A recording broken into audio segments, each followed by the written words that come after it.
Right.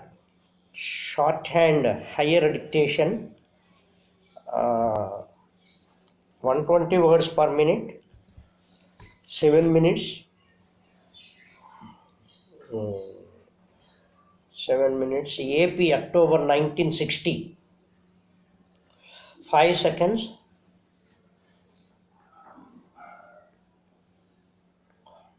Now, now write down. The governor addressed the deputy commissioners conference in the following terms.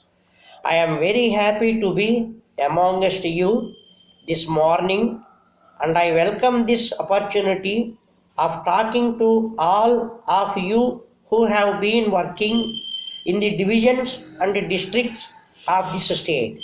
I have known some of you before and others I am meeting today.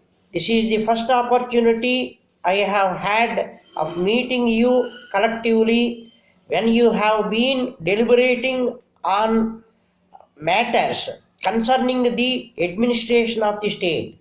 These conferences have been held every year or perhaps more often, and the ministers will speak to you on various subjects in their portions as your discussions proceed.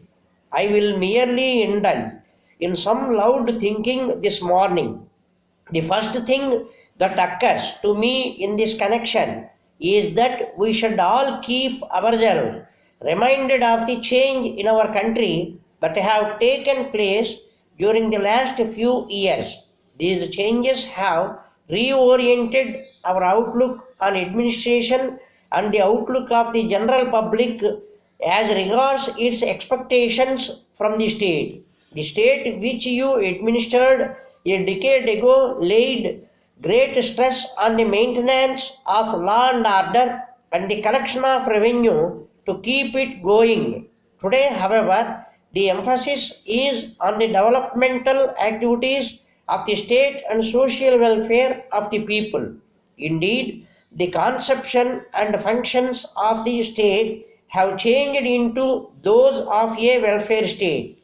This difference in the nature of the state has been emphasized by our leaders and has been realized by all of you.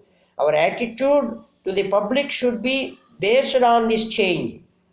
The officers today have to play greater and more important role than before, and I would advise you to be guided in your work and activities by this new conception of the state in order to ensure the social welfare and progress of our people. You will have to deal with the social workers in your districts, and your relationship with them is of great importance.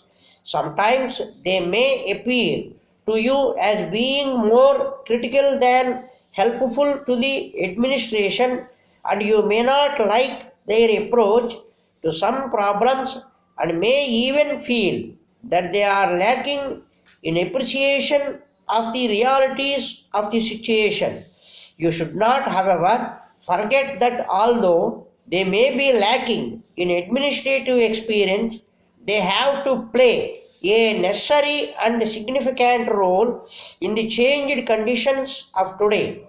They hold the masses together for you to administer them, and you should expect from them and give them the fullest measure of cooperation.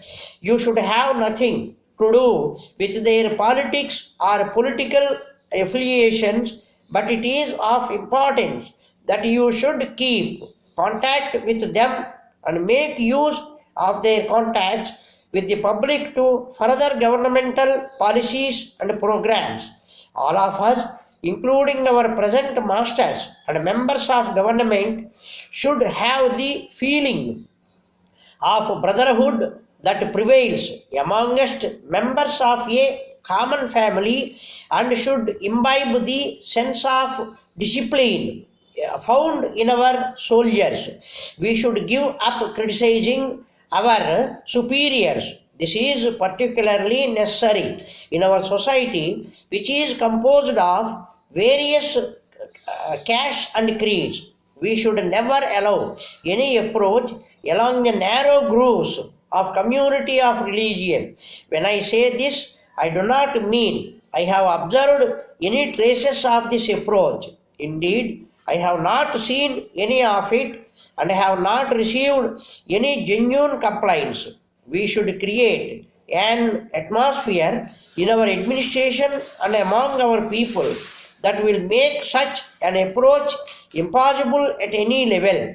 If all members of our services establish a tradition in which a communal or caste approach is not possible, it will create a large band of social and selfless workers which will make its impact felt on society as a whole.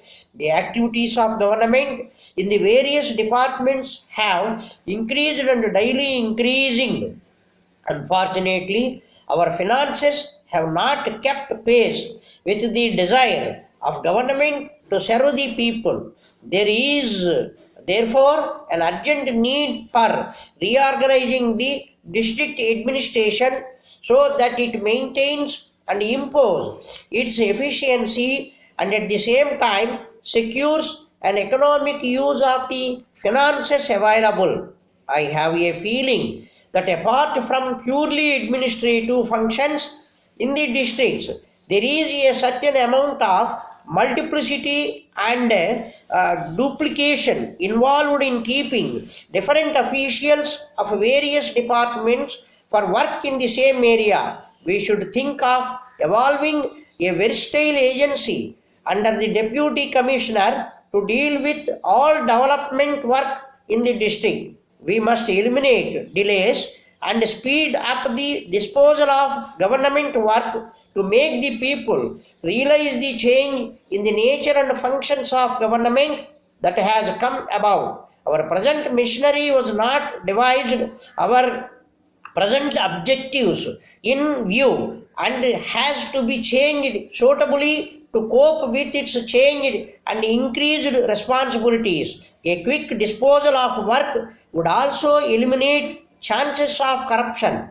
You should send up your suggestions for reorganization of administration to secure quicker disposal and more economy.